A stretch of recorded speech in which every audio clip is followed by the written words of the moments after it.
সফলতার পিছনে ছুটলে এভাবেই সফলতাগুলো আসে।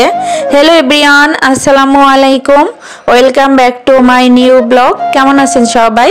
আই হোপ সবাই অনেক বেশি ভালো আছেন, সুস্থ আছেন। আমরাও আলহামদুলিল্লাহ ভালো আছি। আলহামদুলিল্লাহ, সফলতার যাত্রা শুরু।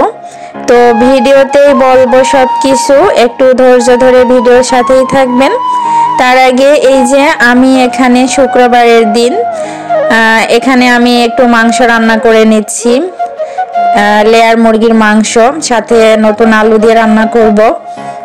আপনাদের সাথে যেহেতু আমার লাইফস্টাইলের অনেক কিছুই শেয়ার করি, সাংসারিক বিভিন্ন বিষয়, তো আজকেও এই যে শেয়ার করছি।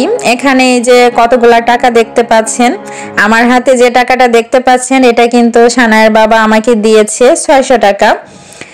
তো আর এই যে এখানে যে টাকাগুলা দেখতে পাচ্ছেন এই টাকাগুলা কিন্তু এখানে 1 লাখ টাকা আছে। তো এই 1 লাখ টাকা কিন্তু সংসারের পিছনে খরচ হবে না, এগুলা কিন্তু জমানোই ছিল।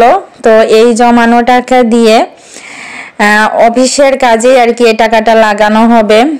এর আগের ভিডিওতে তো আপনাদেরকে বলেছিলামই যে সানায়ের বাবা নতুন অফিস নিয়েছে। ও যেহেতু বাইং হাউসে জব করে অনেক দিন ধরেই কিন্তু ও চেষ্টা করছিল একটা নতুন বিজনেস ওপেন করার। তো 2 বছর ধরে চেষ্টা করে করে ওর ধৈর্য এবং পরিশ্রমের ধারাই কিন্তু ও সফল হতে পেরেছে। আলহামদুলিল্লাহ, সফলতার যাত্রা শুরু হয়ে গেছে। আমাদের যেহেতু নতুন বাইং হাউস ওপেন হয়েছে, সানায়ের বাবা নতুন বাইং হাউস ওপেন করেছে। শুধু সানায়ের বাবা একাই না, কিন্তু পার্টনারশিপে আরো 3 জন আছে।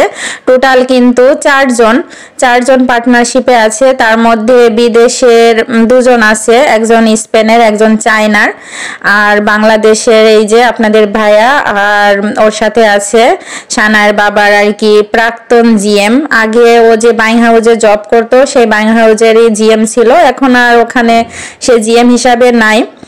এই 4 জন মিলে আর কি বিজনেসটা ওপেন করছে পার্টনারশিপে। একটা বিজনেস যখন ওপেন করা হয় নতুন অবস্থায়, আসলে তখন কিন্তু অনেকগুলা টাকা খরচ করতে হয়। একটা অফিস আর কি ম্যানেজ করতে হলে অফিসের টোটাল কিন্তু একটা ব্যয় থাকে। তো ওদের অফিসটা আর কি মানে টোটাল খরচ হয়েছে এ পর্যন্ত কিন্তু 12 লাখ টাকা অলরেডি খরচ হয়ে গেছে। সানার বাবা বলছিল যে আরো 4-5 লাখ টাকা লাগবে, টোটাল 15-16 লাখ টাকা এরকম লাগবে অফিসটা রেডি করতে। তো অনেকটা কাজ প্রায় শেষের দিকে, আর অলরেডি কিন্তু ওদের অর্ডারের কাজ শুরু হয়ে গেছে। যেহেতু বিদেশি 2 জন বায়ার আছে, একজনের নাম লিও আর ওনার ওয়াইফ আছে চায়নার, আর উনি হচ্ছে স্পেনের। যাই হোক, মানুষ দেখেন বিজনেসের জন্য কি করে, এক দেশের হয়ে আরেক দেশের মানে মেয়েকে বিয়ে করে। যাই হোক, তাদের কাহিনী অত ওই পর্যায়ে আর বলতে চাচ্ছি না। তো তারা স্বামী স্ত্রী 2 জনে আর কি আপনাদের ভাইয়ের সাথে আর ওর জিএম যে কাদের স্যার, এই 4 জন মিলে পার্টনারশিপে বিজনেসটা শুরু করেছে। অলরেডি কিন্তু 4-5 জন নিয়োগ দিয়েছে, আর একদম দক্ষ মার্চেন্ডাইজার খুঁজতেছে, মানে দক্ষ অভিজ্ঞ এরকম মার্চেন্ডাইজার হলে আর কি নিয়োগ দিবে। গার্মেন্টস লেভেলে বেশি অভিজ্ঞ ছাড়া কিন্তু বাইং হাউসে কারো চাকরি হতে চায় না, কারণ বাইং হাউসে চাকরি করতে হলে কিন্তু অনেক দক্ষতার প্রয়োজন লাগে। সানায়ের বাবাও কিন্তু আগে গার্মেন্টসে জব করতো, গার্মেন্টসে দীর্ঘ 3 থেকে 4 বছর জব করেছে, তারপরে কিন্তু ওর বাইং হাউসে জব হয়েছিল। যাই হোক, ও কিন্তু অনেকটা পরিশ্রম করেছে। আর মানে বাইং হাউসে যারা কাজ করে তাদের খোঁজ নিয়ে দেখবেন যে তারা কতটা পরিশ্রমী। সকালে যায়, এই যে সানার বাবা সকালে যায়, রাত্রে আসে, ঠিক নাই আসলে সন্ধ্যা সময়ও আসে কোনো দিন, যেদিন আবার ইন্সপেকশন থাকে সেদিন তো আবার রাত 12টাও বেজে যায় এরকম আর কি। যাই হোক, আজকেও কিন্তু সানার বাবার ইন্সপেকশন আছে, যেদিন রাত্রে বেলা ইন্সপেকশন থাকে সেদিন কিন্তু আমাকে জানিয়ে দেয় যে আসতে লেট হবে। যাই হোক, বউ হিসাবে এইটুকু তো স্যাক্রিফাইস করি সংসারের সুখের জন্য। তবে ছুটির দিনগুলা, যেহেতু শুক্রবারের দিন ছুটি থাকে, ছুটির দিনগুলাতে একসাথে কিন্তু আমরা মানে একসাথে খাওয়া দাওয়া করতে পারি। যাই হোক, ওই দিনটা একটু বাসায় থাকে, বাকি দিনগুলাতে তো মানে সকালবেলা যায় রাত্রেবেলা আসে। অনেকে তো জব করে, যাই হোক দুপুরবেলাতেই খেতে আসে। সানার বাবা তো সে চান্স নাই, কারণ ওদের জন্য কিন্তু ফ্যাক্টরি থেকে আলাদাভাবে রান্না করে। ওরা যেহেতু ফ্যাক্টরির বায়ার, তো ফ্যাক্টরিওয়ালারা কিন্তু ওদের জন্য স্পেশাল খাবার দাবার রান্না করে দুপুরের জন্য খাবার দেয়। আবার যেদিন ইন্সপেকশন থাকে সেদিন তো দেয়ই। আবার হচ্ছে সকালের দিকেও কিন্তু খেয়ে যায় না, অফিসে গিয়েই খায়। যেদিন জোর করি যে একটু খেয়ে যাও সেদিন খেয়ে যায়, আর না খেয়ে গেলে ওই যে অফিসে গিয়েই কিন্তু নাস্তাগুলা করে। যাই হোক, এখানে আমি এই যে ভিডিও রিলেটেড কথা একটু বলি। এখানে আমি লেয়ার মুরগিটা রান্না করে নিয়েছি। সেদিন নিয়ে এসেছিল 2টা মুরগি, তার মধ্যে থেকে একটা লেয়ার ছিল, তো অর্ধেকটা আমি রেখে দিয়েছিলাম। আজকে যে আলু দিয়ে রান্না করলাম। সানার বাবা লেয়ার মুরগি মাংসটা একটু বেশি পছন্দ করে, কারণ এটা হচ্ছে একটু দেশি মুরগির মতো লাগে, রান্না করলে একটু বেশি ভালো লাগে। আর ও সন্ধ্যার সময় বাহিরে গিয়েছিল, আমার জন্য এই যে গরম গরম সিঙ্গারা নিয়ে এসেছে। আমার তো ঝাল জাতীয় খাবার একটু বেশি পছন্দ।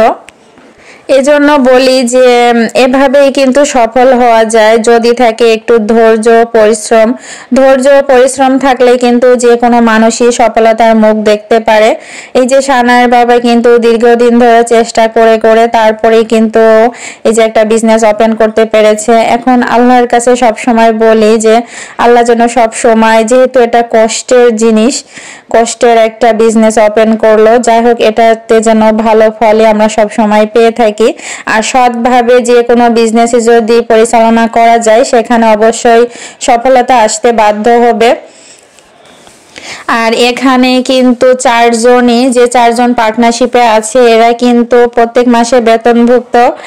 যাই হোক, এরা প্রত্যেক মাসে স্যালারি পাবে। আর কারোর স্যালারি কিন্তু 50,000 টাকার নিচে হবে না, মানে যারা পার্টনারশিপে আছে তাদের প্রত্যেকের স্যালারি কিন্তু 50,000 টাকার উপরে হবে।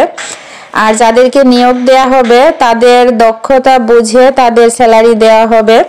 যাই হোক, এসব বিষয়ে পরের ভিডিওতে বলবো।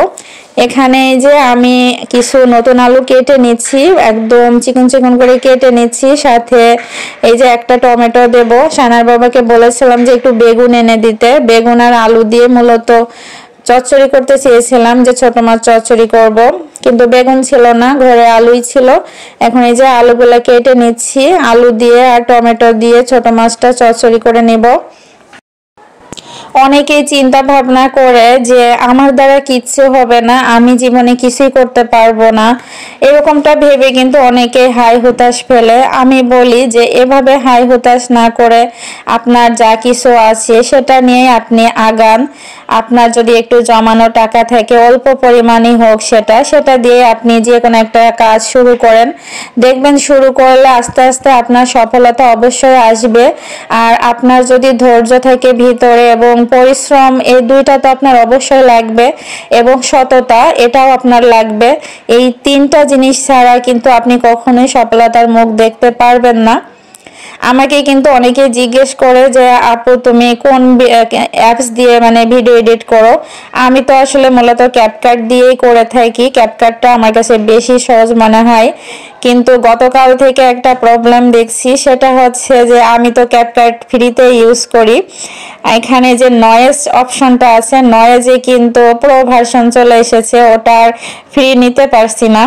যাই হোক, এটা নিয়ে অনেকটা ঝামেলা পোহাতে হচ্ছে। আসলে একটা ভিডিও বানাতে আসলে যে কি পরিমাণ কষ্ট করতে হয়, ভিডিও যারা বানায় তারাই আসলে জানে। যাই হোক, যেহেতু কষ্ট করে ভিডিও মেক করি, অবশ্যই কিন্তু একটা লাইক দিয়ে দিবেন। আর এইরকম লাইফস্টাইল ভিডিও যদি পরবর্তীতেও দেখতে চান, অবশ্যই আমার চ্যানেলটি সাবস্ক্রাইব করে রাখবেন। সাবস্ক্রাইব করে পাশে থাকা বেল বাটনের অল অপশনটি প্রেস করে দিবেন, তাহলে আমি যখনই কোনো ভিডিও ছাড়বো আপনার ফোনে নোটিফিকেশনে চলে যাবে, আপনি যখন তখন অ্যাট ফার্স্ট দেখে নিতে পারবেন। আর অলরেডি যারা কাজটি করেছেন তাদেরকে অসংখ্য অসংখ্য ধন্যবাদ জানাই। এখানে এই যে আমি এখন আজকে কিন্তু আমি হাতে মাখিয়ে চচ্চড়িটা করে নিব। এখানে সবকিছু যে দিয়ে দিয়েছি চচ্চড়ির জন্য, পেঁয়াজ মরিচ, তারপর মাছগুলাও দিয়ে দিয়েছি একসাথে আর কি, সব মাখিয়ে নিচ্ছি। এখন তো আলু তো দেখলাম যে অল্প পরিমাণ কেটেছিলাম, কিভাবে যে এতগুলো এখন দেখা যাচ্ছে বুঝতে পারছি না। পেঁয়াজটা একটু বেশি করে দিয়েছি, কারণ চচ্চড়িতে একটু পেঁয়াজটা দিলে বেশি ভালো লাগে। যে রাঁধতে জানে সে কিন্তু চুলও বাঁধতে জানে। আমি তো আগে আমার বাবার ঘরে যখন ছিলাম কোনো কাজকর্ম কিন্তু কখনো করি নাই, কিন্তু শ্বশুর বাড়িতে এসে যখন ঘাড়ের উপর সবকিছু পড়েছে তখন এই যে সংসারের কাজকর্ম, সন্তান, স্বামী সবকিছুই কিন্তু এক হাতে পরিচালনা করে থাকি। যাই হোক, যত যাই বললাম, লাস্টে একটা কথাই বলবো যে অবশ্যই কিন্তু সফলতার দিকে ছুটতে হলে অবশ্যই আপনাকে চেষ্টা করতে থাকতে হবে এবং ধৈর্য থাকতে হবে ও পরিশ্রম, এগুলো মাথায় রাখবেন।